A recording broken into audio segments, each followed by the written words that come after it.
کیجئے. یہاں یہ بات سمجھ آ رہی ہے کہ کسی بھی قوم میں، کسی بھی معاشرے میں سنسنی خیز خبریں پھیلانا یہ اللہ اور اس کے رسول کی تعلیمات کے خلاف ہے. جی اب جو ہی سنسنی خیز خبریں پھیلائیں، آپ دیکھیں غزوہ خندق کے موقع پر نبی اکرم صلی اللہ تعالیٰ علیہ وسلم نے حضرت سعد کو اور 2 صحابہ کو بھیجا کہ یہود نے وعدے معاہدہ توڑنے کا کہا ہے، بات کی ہے، کعب سے جا کے ذرا معلوم کرو کہ کیا اس نے وعدہ توڑ دیا ہے.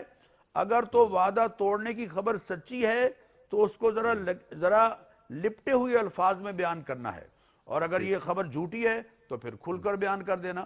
تو گویا معلوم یہ ہوا کہ سنسنی خیز خبریں معاشرے میں پھیلانا یہ قرآن کریم کی تعلیمات کے خلاف ہے.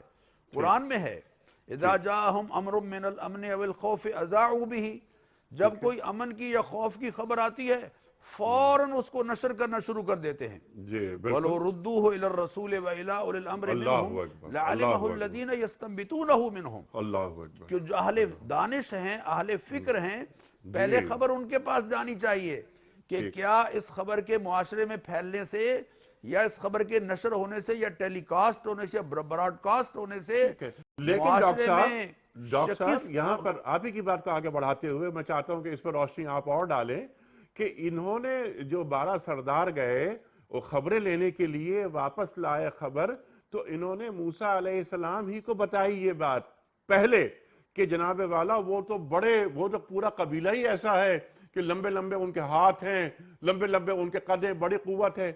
پہلے بتایا گیا تو موسیٰ علیہ السلام نے پھر انہیں تاکید کی 12 افراد کو کہ دیکھو یہ بات قوم میں نہیں پھیلانا، قوم میں مایوسی پھیل جائے گی.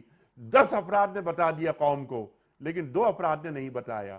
تو انہوں نے پہلے رسول کو بتایا لیکن ایک اور توہین ہو گئی رسول کی.